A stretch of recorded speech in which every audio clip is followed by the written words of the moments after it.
باشندگان ولسوالی غنیخیل ولایت ننگرهار پس از کشته شدن 3 عضو خانواده در این ولسوالی امروز دست به تظاهرات زدند.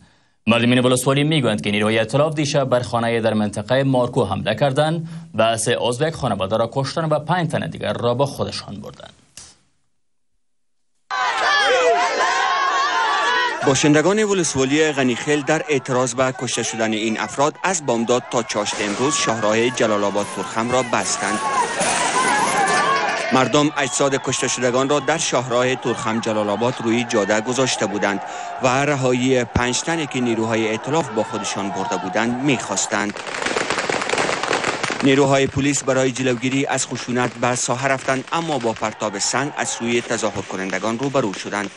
تظاهر کنندگان میگویند پس از آن که آنان به سوی پلیس سنگ پرتاب کردند، پلیس دست به تیراندازی زد که در نتیجه 2 تن کشته شدند و 5 تن دیگر زخم برداشتند.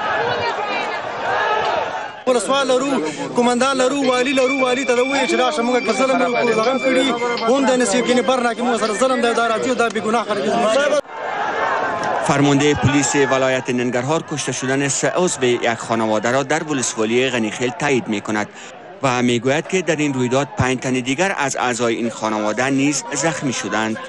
فرمانده پلیس میگوید که پس از پرتاب سنگ از سوی مردم به سوی پلیس، آنان به تیراندازی هوایی پرداختند و در نتیجه این تیراندازی های هوایی کسی کشته و یا زخمی نشده است.